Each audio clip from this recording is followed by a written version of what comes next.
Everyone, welcome back to Catalyst Education. ഇന്ന് നമ്മൾ discuss ചെയ്യാൻ വേണ്ടി പോകുന്നത് ഇമ്പോർട്ടൻ്റ് ആയിട്ടുള്ള ടോപ്പിക്സ് ആണ്. ഇനിയിപ്പോൾ എക്സാമിന് പഠിച്ചു തുടങ്ങാത്ത കുട്ടികളാണെങ്കിലും ഇനി പഠിച്ചു കഴിഞ്ഞ ആളുകളാണെന്നുണ്ടെങ്കിലും ഒരിക്കലും ഈ ഒരു ടോപ്പിക്സ് നിങ്ങൾ പഠിക്കാണ്ട് പോവരുത്. തുടങ്ങാത്ത ആളുകളാണെന്നുണ്ടെങ്കിൽ അറ്റ്ലീസ്റ്റ് നിങ്ങൾ ഈ ഒരു ടോപ്പിക്സ് എങ്കിലും പഠിച്ചിട്ട് വേണം എക്സാമിലേക്ക് പോവാൻ. അങ്ങനെ നിങ്ങൾ ഒരിക്കലും മിസ് ചെയ്യാൻ പാടില്ലാത്ത ടോപ്പിക്സുകൾ ഏതൊക്കെയാണെന്നുള്ളതാണ് ഡിസ്കസ് ചെയ്യുന്നത്.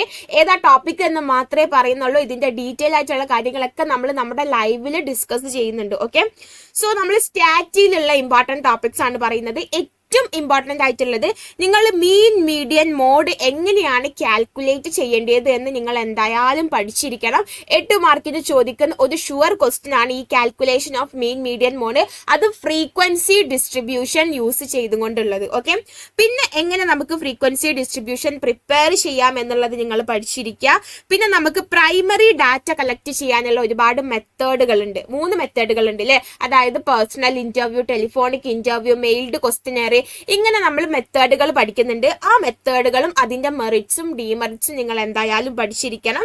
പിന്നെ ഒരു ഗുഡ് ക്വസ്റ്റ്യനെയറിന്റെ ക്വാളിറ്റീസ് എന്തൊക്കെയാണ്, നമ്മൾ കുറച്ച് ക്വാളിറ്റീസ് പഠിക്കുന്നുണ്ട്. അത് വലുതാവരുത്, അതുപോലെ തന്നെ ആൻസറിലേക്ക് എത്തിക്കുന്ന രീതിയിലുള്ള ക്വസ്റ്റ്യൻ ആവരുത്, ക്ലാരിറ്റി ഉണ്ടായിരിക്കണം, ഇങ്ങനത്തെ ഒക്കെ കുറച്ച് കാര്യങ്ങൾ നമ്മൾ പഠിക്കുന്നുണ്ട്. അത് നിങ്ങൾ അറിഞ്ഞിരിക്കാം.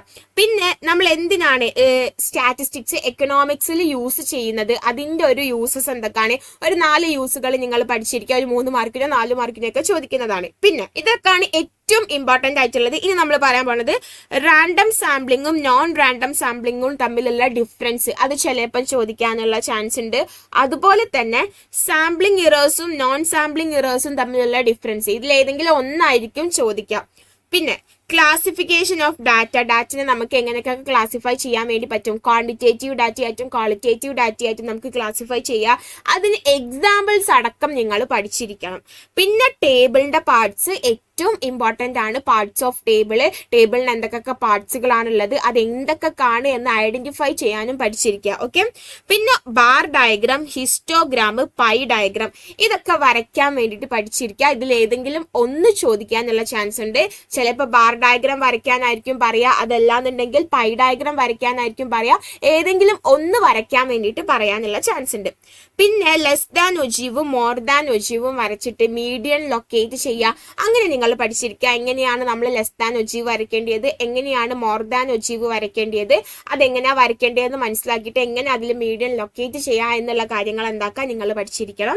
പിന്നെ സ്കാറ്റർ ഡയഗ്രാം ഇമ്പോർട്ടൻ്റ് ആണ്. സ്കാറ്റർ ഡയഗ്രാം നിങ്ങൾക്ക് ചിലപ്പോൾ ഡയഗ്രാം തന്നിട്ട് ഇത് ഏതൊക്കെ കോറിലേഷൻ ആണ് എന്നായിരിക്കും ചോദിക്കുന്നുണ്ടാവുക. അതല്ലാന്നുണ്ടെങ്കിൽ കോറിലേഷൻ തന്നിട്ട് അതിന്റെ ഡയഗ്രാം എങ്ങനെയാണ് വരയ്ക്കുക, ഇങ്ങനെയായിരിക്കും ചോദിക്കുന്നുണ്ടാവുക. സോ അത് നിങ്ങൾ എന്തായാലും പഠിച്ചിരിക്കണം.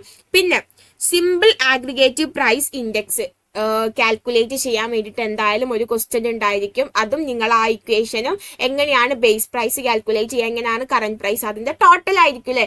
സോ അത് നിങ്ങൾ എന്തായാലും പഠിച്ചിരിക്കണം. പിന്നെ കൺസ്ട്രക്ഷൻ ഓഫ് ഇൻഡെക്സ് നമ്പർ നമ്മൾ കൺസ്ട്രക്ട് ചെയ്യുമ്പോൾ നമ്മൾ ഫേസ് ചെയ്യുന്ന ഇഷ്യൂസ് എന്തൊക്കെയാണ് എന്നുള്ളത് പഠിച്ചു വയ്ക്കുക. അതിലൊരു 4 ഇഷ്യൂസ് നിങ്ങൾ പഠിച്ചിരിക്കുക, 4 or 5 എണ്ണൊക്കെ പഠിച്ചിരിക്കുക.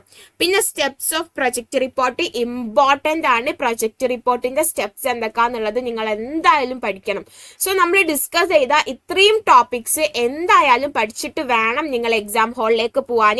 ഈ ടോപ്പിക്സ് പഠിച്ചാൽ തന്നെ നിങ്ങൾക്ക് സ്റ്റാറ്റിന്റെ പോർഷനിൽ നിന്ന് നല്ലൊരു മാർക്ക് സ്കോർ ചെയ്യാൻ വേണ്ടിയിട്ട് പറ്റുന്നതാണ്. സോ എല്ലാവർക്കും ഓൾ ദ ബെസ്റ്റ്. ഈ ഓരോ ടോപ്പിക്കും ഡീറ്റെയിൽ ആയിട്ട് നമ്മൾ നമ്മുടെ ലൈവുകളിൽ ഡിസ്കസ് ചെയ്യുന്നുണ്ട്. സോ നിങ്ങൾ ലൈവ് ഒക്കെ എന്തായാലും കാണാം. ഓക്കെ, സോ എല്ലാവർക്കും ഓൾ ദ ബെസ്റ്റ്.